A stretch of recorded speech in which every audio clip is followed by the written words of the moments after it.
പത്തരമാറ്റിൽ ഇനി വരാനിരിക്കുന്ന നല്ലൊരു അടിപൊളി എപ്പിസോഡിൻ്റെ റിവ്യൂയിലേക്ക് എല്ലാവർക്കും സ്വാഗതം.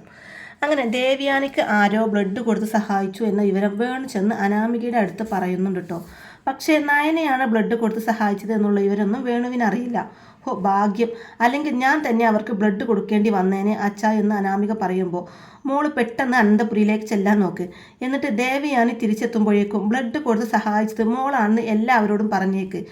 ആരും കണ്ടുപിടിക്കാനൊന്നും പോകുന്നില്ല. പിന്നെ ആ നയനയെ പുറത്താക്കാൻ പറ്റിയ ഒരു അവസരമാണിത് എന്നൊക്കെ അനാമികയെ ഉപദേശിക്കുന്നുണ്ട് കേട്ടോ. അപ്പോൾ രേവതിയും പറയുന്നുണ്ട്, ശരിയാ മോളെ അച്ഛൻ പറഞ്ഞത്. എല്ലാ കുറ്റവും ആ നയനയുടെ തലയിൽ വെച്ചിട്ട് ദേവയാനി ചേച്ചിയെ രക്ഷിച്ചത് മോളാണെന്ന് തട്ടിവിട് എന്നെല്ലാം രേവതിയും കൂടെ പറയുമ്പോൾ അനാമിക അനന്തപുരിയിലേക്ക് പോകാമെന്ന് തീരുമാനിക്കുകയാണ് കേട്ടോ. അങ്ങനെ അനാമിക അനന്തപുരിയിലേക്ക് ചെല്ലാണ്. അനന്തപുരിയിൽ എത്തുന്ന അനാമികയെ കണ്ടതും ജാനകി അവളുടെ അടുത്തേക്ക് ഓടിയെത്തുന്നുണ്ട്. എന്താ മോളെ, ഏട്ടത്തിക്ക് ബ്ലഡ് കൊടുക്കാൻ മോള് സമ്മതിച്ചില്ല എന്നാണല്ലോ അനി വന്ന് പറഞ്ഞത്. അതെന്ത് പറ്റി മോളെ എന്ന് ജാനകി ചോദിക്കുമ്പോൾ അതൊക്കെ അനി വെറുതെ പറയുന്നതാ അമ്മേ. അനിക്ക് എന്നോടുള്ള ദേഷ്യം കൊണ്ട് പറയുന്നതാ. വല്യമ്മക്ക് ബ്ലഡ് കൊടുത്ത് ജീവൻ രക്ഷിച്ചത് ഈ ഞാനാണ് എന്ന് അനാമിക പറഞ്ഞത് കേട്ട് ജാനകി അവളെ ചേർത്ത് പിടിക്കുന്നുണ്ട് കേട്ടോ. എന്നിട്ട് പറയുന്നുണ്ട്, എൻ്റെ മരുമകളെ കുറിച്ച് പറയുമ്പോൾ ഇന്ന് എനിക്ക് അഭിമാനം തോന്നുന്നു മോളെ.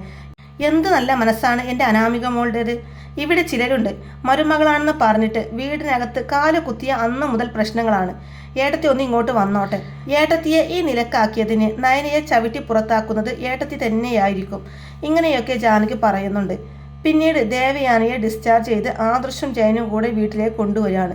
അവർ വീട്ടിലേക്ക് എത്തിയതിന് ശേഷം മുത്തശ്ശൻ പറയുന്നുണ്ട്, മോനെ ജയ, വീട്ടിലേക്ക് പോലീസിനെ കയറ്റാൻ എനിക്ക് തീരെ താല്പര്യമില്ല.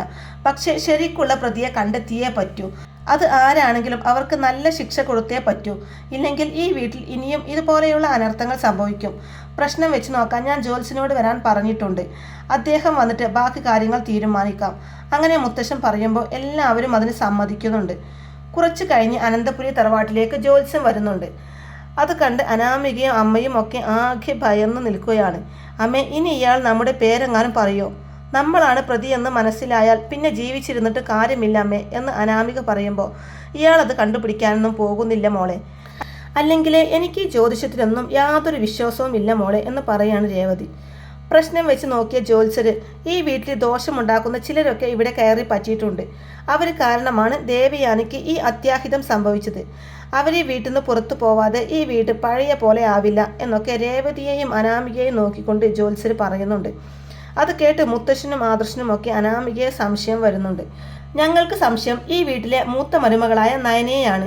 അവളായിരിക്കും ഇങ്ങനെയൊക്കെ ചെയ്തത് എന്ന് രേവതി പറയുമ്പോൾ ഈ കുട്ടി കാരണം ദേവയാനിക്ക് ആപത്തൊന്നും കൂടാതെ രക്ഷപ്പെടുകയാണ് ഉണ്ടായത്. നയന നിങ്ങൾക്ക് കിട്ടിയ ഏറ്റവും നല്ല മരുമകളാണ്. ഈ വീടിൻ്റെ മഹാലക്ഷ്മിയാണ് എന്നൊക്കെ ജ്യോത്സ്യർ പറയുന്നുണ്ട്. അമ്മേ, ഇനി എങ്ങനെ അവളെ പ്രതിയാക്കും? കുടുംബ ജ്യോത്സ്യൻ പറയുന്നതല്ലേ ആ കിളവിന് വേദവാക്യം. നമ്മളാണ് പ്രതികളെന്ന രീതിയിലാണ് ആ ജ്യോത്സ്യർ സംസാരിച്ചത് എന്ന് അനാമിക പറയുമ്പോൾ അത് ഈ വീട്ടിലെ മുത്തശ്ശനും ആദർശനും ഒക്കെ വിശ്വസിക്കൂ. ഇവിടുത്തെ ആണുങ്ങൾ മാത്രമേ വിശ്വസിക്കൂ. എന്നാലും ദേവയാനിയും ജാനകിയും ഒക്കെ ഉണ്ടല്ലോ മോളെ നമ്മുടെ കൂടെ എന്ന് പറഞ്ഞ് അനാമികയെ സമാധാനിപ്പിക്കുന്നുണ്ട് കേട്ടോ രേവതി. അതിനുശേഷം മുത്തശ്ശൻ മുത്തശ്ശിയോടായിട്ട് പറയുന്നുണ്ട്, വസുന്ധരെ, ആ ജ്യോത്സ്യർ വന്നു പോയതിൽ പിന്നെ എനിക്ക് ചില സംശയങ്ങളൊക്കെ തോന്നി തുടങ്ങി. അനാമിക മോളാണ് ഇതിന് പിന്നിലെന്നാ എനിക്ക് തോന്നുന്നത്. അങ്ങനെ മുത്തശ്ശൻ പറയുമ്പോൾ എന്തായാലും അദ്ദേഹം ഒരിക്കലും കള്ളം പറയില്ല. അനാമിക മോളുടെ കുടുംബത്തെ പറ്റി ശരിക്കും തിരക്കിയിട്ട് മതിയായിരുന്നു അനിമോൻ്റെ വിവാഹം. അനിമോൻ്റെ കല്യാണം കഴിഞ്ഞത് മുതലാണ് ഈ വീട്ടിലെ പ്രശ്നങ്ങൾ ഒഴിഞ്ഞ നേരമില്ലാത്തത് എന്ന് പറയുന്നുണ്ട് മുത്തശ്ശിയും. അനാമിക ജാനകിയുടെ അടുത്ത് വന്ന്, അമ്മ ഇതൊന്നും കേട്ട് വിശ്വസിക്കല്ലേ. ഇതൊക്കെ അവള് ആ കള്ള ജ്യോത്സ്യനെ കൊണ്ട് ക്യാഷ് കൊടുത്ത് പറയിപ്പിച്ചതാവും എന്ന് പറയുമ്പോൾ ഏതായാലും ഞാൻ ഒരിക്കലും എൻ്റെ മരുമകളെ സംശയിക്കില്ല. എൻ്റെ മോൾ തെറ്റൊന്നും ചെയ്തിട്ടില്ലെന്ന് എനിക്കറിഞ്ഞൂടെ എന്ന് ജാനകിയും തിരിച്ച് പറയുന്നുണ്ട്. അതിനുശേഷം നവ്യ നയനയോടായിട്ട് പറയുന്നുണ്ട്, നയനെ, നീയാണ് അമ്മായിക്ക് ബ്ലഡ് കൊടുത്തത് എന്നുള്ള കാര്യം അവരോട് തുറന്ന് പറഞ്ഞൂടെ? അങ്ങനെയെങ്കിലും അവരുടെ മനസ്സൊന്ന് മാറട്ടെ എന്ന് നവ്യ പറയുമ്പോൾ നയന പറയുന്നുണ്ട്, അതൊന്നും വേണ്ട ചേച്ചി. അമ്മയുടെ ക്രെഡിറ്റ് കിട്ടാനൊന്നുമല്ല ഞാൻ അമ്മയെ സഹായിച്ചത്.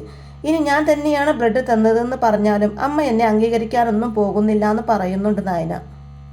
അനാമിക വീണ്ടും ജാനകിയോട് പറയുന്നുണ്ട്, ആ നയനയാണ് പ്രതി എന്ന് അമ്മ ഉടനെ വല്യമ്മയെ പറഞ്ഞ് വിശ്വസിപ്പിക്കണം.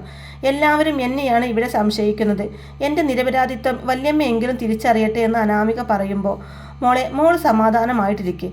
ഇവിടെ എല്ലാവരും ആ നയനക്കല്ലേ സപ്പോർട്ട് കൊടുക്കുന്നത്. അടുത്തു തന്നെ എല്ലാവരും മലക്ക് പോവുകല്ലേ. ആ സമയം ഞാൻ തന്നെ ഏട്ടത്തിയുടെ മനസ്സ് മാറ്റും. ഇവിടെ നയന പിന്നെ ഈ വീടിന് പുറത്താണ് എന്നൊക്കെ ജാനകി അനാമികക്ക് ഉറപ്പ് കൊടുക്കുന്നുണ്ട് കേട്ടോ. അങ്ങനെ 41 ദിവസത്തെ വ്രതത്തിന് ശേഷം ആദർശും അച്ഛനും ഇളയച്ചനും അബിയൊക്കെ മലക്ക് പോകുന്നുണ്ട് കേട്ടോ. മുത്തശ്ശൻ നയനയെ അടുത്ത് വിളിച്ച്, മോളെ, ഇനി കുറച്ച് ദിവസം നീയാണ് ഓഫീസിലെ MD സ്ഥാനത്തിരുന്ന് കാര്യങ്ങളൊക്കെ നോക്കേണ്ടത്. ഇന്ന് മുതൽ മോള് ഓഫീസിൽ പോയേ പറ്റൂ എന്ന് നയനയോട് പറയുന്നുണ്ട് മുത്തശ്ശൻ. അത് കേട്ട് രേവതി ഓടി വന്ന്, അതിനെന്തിനാ നയന, ആ കസേരയിൽ എൻ്റെ മോളിരിക്കട്ടെ. നയന മോളേക്കാൾ കഴിവും സാമർഥ്യവും എൻ്റെ മോൾ അനാമികക്കുണ്ട് എന്ന് പറഞ്ഞ് മുത്തശ്ശൻ്റെ വാക്കുകളെ എതിർക്കുകയാണ് രേവതി. അത് നിങ്ങൾ മാത്രം പറഞ്ഞാൽ ശരിയാവോ? ഇവൾക്ക് പാലിൽ വിഷം കലർത്താനും മറ്റുള്ളവരുടെ കുശുമ്പും പുന്നാമയും പറയാനുള്ള മിടുക്കേ ഉള്ളൂ മുത്തശ്ശ.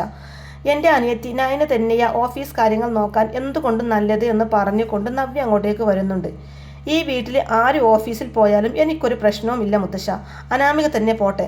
ഞാൻ ആദർശേട്ടൻ്റെ അമ്മയുടെ കാര്യങ്ങൾ നോക്കി ഈ വീട്ടിൽ തന്നെ ഇരുന്നോളാം എന്ന് പറയുന്നുണ്ട് നയന. അപ്പോൾ അത് കേട്ട് മുത്തശ്ശൻ പറയും, എൻ്റെ കൊച്ചുമോൻ ആദർശ് വളരെ കഷ്ടപ്പെട്ടിട്ടാണ് മൂർത്തി സ്റ്റെല്ലർ ഈ ഒരു നിലയിലെത്തിച്ചത്. അതൊറ്റ ദിവസം കൊണ്ട് തകർത്തെറിയാൻ ഞാൻ ആരെയും അനുവദിക്കില്ല. അതുകൊണ്ട് നയനമോൾ തന്നെ ഓഫീസിൽ പോയാൽ മതി. ഇതെൻ്റെ തീരുമാനമാണ്.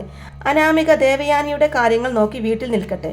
അനാമികക്കായിരുന്നല്ലോ ദേവയാനിയോട് കൂടുതൽ സ്നേഹമുള്ളത്. ദേവയാനിക്കും അനാമികയോടായിരുന്നു സ്നേഹം. അങ്ങനെ മുത്തശ്ശൻ തീരുമാനിച്ചപ്പോൾ നയന പിന്നെ എതിർത്തൊന്നും പറയുന്നില്ല. നയന ഉടനെ ഓഫീസിലേക്ക് പോകുന്നുണ്ട്. അതിനുശേഷം അനാമിക രേവതിയോട് പറയുന്നുണ്ട്, അമ്മേ, എനിക്ക് കിട്ടേണ്ട സ്ഥാനമാണ് അവൾ തട്ടിയെടുത്തത്. അവളിപ്പോൾ ഓഫീസിൽ പോയി MD ചമയുന്നുണ്ടാവും. ഞാനാണെങ്കിൽ ആ തള്ളയുടെ കാര്യങ്ങൾ നോക്കി ഇവിടെ വേലക്കാരിയെ പോലെ കഴിയുന്നു. എന്നെ ഇന്ന് കിട്ടില്ല അമ്മേ എന്ന് പറഞ്ഞ് ദേഷ്യപ്പെടുകയാണ് അനാമിക. പിന്നീട് അനാമിക മുത്തശ്ശൻ പറഞ്ഞതൊക്കെ ജാനകിക്ക് പറഞ്ഞു കൊടുക്കുകയാണ് കേട്ടോ. പൊടിപ്പും തുങ്ങലൊക്കെ വെച്ച് പറഞ്ഞു കൊടുക്കുന്നുണ്ട്. എല്ലാം കേട്ട് കഴിഞ്ഞതിന് ശേഷം ജാനകി പറയുന്നുണ്ട്, എൻ്റെ മരുമകളെ ചെറുതാക്കിയിട്ട് ഇവിടെ ആരും കൊച്ചമ്മ ചമയണ്ട. മോളുവ എന്ന് പറഞ്ഞ് ജാനകി ദേവയാനിയുടെ അടുത്തേക്ക് അനാമികയെയും കൂട്ടിച്ചെല്ലുകയാണ്. ഏട്ടത്തി ഇതൊന്നും കാണുന്നില്ലേ? അച്ഛൻ അനാമിക മോളെ തള്ളിക്കളഞ്ഞു. എന്നിട്ട് ആ നയനയെ കൊണ്ടുപോയി ആദർശിൻ്റെ കസേരയിൽ ഇരുത്തിയിരിക്കുന്നു. അതിനവൾക്ക് എന്ത് യോഗ്യതയെ ഏട്ടത്തിയുള്ളത്? അനാമിക മോളലെ ഏട്ടത്തിക്ക് വേണ്ടി ഒരുപാട് ത്യാഗങ്ങൾ സഹിച്ചത്. ഇനിയെങ്കിലും ഏട്ടത്തി ആ സത്യം അറിയണം. ഏട്ടത്തിയുടെ ജീവൻ നിലനിർത്തുന്നത് അനാമിക മോള് കൊടുത്ത ബ്ലഡ് കൊണ്ടാണ്. AB നെഗറ്റീവ് ബ്ലഡ് ആയിട്ടും ഏട്ടത്തിക്ക് ബ്ലഡ് തരാൻ ആ നയന മടിച്ചു. പകരം എൻ്റെ മരുമകൾ വന്നാ സഹായിച്ചത്. രാത്രി ഏട്ടത്തിക്ക് പാല് കാച്ചി വെച്ചത് ആ നയനയല്ലേ? ഏട്ടത്തിയെ ഇല്ലാതാക്കാൻ വേണ്ടി മനഃപൂർവ്വം ചെയ്തതാ അവള്. അങ്ങനെയുള്ള അവളെ ഏട്ടത്തി തന്നെ പുറത്താക്കിയേ പറ്റൂ എന്നൊക്കെ ജാനകി ദേവയാനിക്ക് പറഞ്ഞു കൊടുക്കുന്നുണ്ട്. ആ സമയം ദേവയാനിക്കുള്ള ചെക്കപ്പിനായി ഡോക്ടർ അങ്ങോട്ടേക്ക് വരുന്നുണ്ട് കേട്ടോ. നിങ്ങൾ പറഞ്ഞതൊക്കെ ഞാൻ പുറത്തു നിന്നും കേട്ടു. ഇവർ പറയുന്നതൊന്നും സത്യമല്ല മേഡം. നിങ്ങൾക്ക് ബ്ലഡ് തന്നത് നിങ്ങളുടെ മരുമകൾ തന്നെയാണ്. ആ സമയത്ത് ആ കുട്ടിയുടെ ബോഡി ഭയങ്കര വീക്കായിട്ടുണ്ടായിരുന്നു. ഞങ്ങളൊക്കെ എതിർത്തിട്ടും ആ കുട്ടി വാശി പിടിച്ച് ബ്ലഡ് കൊടുക്കുമായിരുന്നു. ദേവയാനി മേഡം ഒരു കാര്യം മനസ്സിലാക്കിയേ പറ്റൂ. മറ്റുള്ളവരുടെ മുമ്പിൽ ആളാവാൻ വേണ്ടിയാണ് നയന ഇത് ചെയ്തത് എങ്കിൽ ആ കുട്ടിക്കത് അന്ന് തന്നെ എല്ലാവരോടും പറഞ്ഞു നടക്കാമായിരുന്നു. പക്ഷേ അവൾ അത് ചെയ്തില്ല. നയനയെ പോലെ ഒരു പെൺകുട്ടിയെ മരുമകളായി ലഭിച്ച നിങ്ങളാണ് ഏറ്റവും വലിയ ഭാഗ്യവതി. പിന്നെ അനാമിക എന്ന് പറയുന്ന കുട്ടിയെ ബ്ലഡ് കൊടുക്കാൻ വേണ്ടി പോലും ആ പരിസരത്ത് പോലും ഞാൻ കണ്ടിട്ടുണ്ടായിരുന്നില്ല എന്നൊക്കെ ഡോക്ടർ പറയുന്നത് കേട്ട് ദേവയാനിയും ജാനകിയും ഒക്കെ ആകെ ഷോക്കാവുന്നുണ്ട് കേട്ടോ. ദേവയാനിയുടെയും ജാനകിയുടെയും മുഖത്ത് നോക്കാനാവാതെ തല താഴ്ത്തി നിൽക്കുകയാണ് അനാമിക. ദേവയാനി പറയുന്നുണ്ട്, ഞാൻ ഇങ്ങനെ കിടപ്പിലായെങ്കിലും നിന്റെ മരുമകളുടെ യഥാർത്ഥ മുഖം മനസ്സിലാക്കാൻ പറ്റിയല്ലോ ജാനകി. എനിക്ക് ദൈവമാണ് അന്ന് ആ പാല് കുടിക്കാൻ എന്നെ തോന്നിപ്പിച്ചത്. ഇല്ലെങ്കിൽ ഇന്നും ഞാൻ അനാമികയുടെയും അവളുടെ അമ്മയുടെയും കളിപ്പാവയായി മാറിയിട്ടുണ്ടാവില്ലായിരുന്നോ? രണ്ടെണ്ണത്തിനെയും എൻ്റെ കൺമുന്നിൽ കണ്ടുപോവരുത്. എൻ്റെ റൂമിൻ്റെ പരിസരത്ത് പോലും കണ്ടുപോവരുത്. ഇറങ്ങി പോകുന്നുണ്ടോ? എൻ്റെ കാര്യങ്ങൾ നയന മോള് ഓഫീസിൽ നിന്നും വന്നതിന് ശേഷം നോക്കിക്കോളും. ഇനി ഇവളുമാരുടെ സഹായം എനിക്ക് വേണ്ട. ഇനി എന്തിലാ വിഷം കലർത്തി തരാൻ ദൈവത്തിന് പോലും അറിയാൻ പറ്റില്ല എന്ന് ദേവയാനി ദേഷ്യത്തോടെ പറയുന്നുണ്ട്.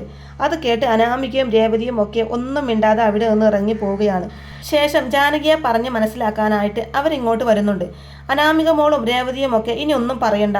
നിങ്ങൾ കാരണം ഏട്ടത്തിയുടെ മുന്നിൽ നാണം കെട്ടത് ഈ ഞാനാണ്. എന്നാലും എന്നോടിത് വേണ്ടായിരുന്നു മോളെ. നിന്നെ എന്തുമാത്രം സ്നേഹിച്ചതായിരുന്നു ഞാൻ എന്നും പറഞ്ഞ് ജാനകി കരഞ്ഞുകൊണ്ട് അവിടുന്ന് പോകുന്നുണ്ട്.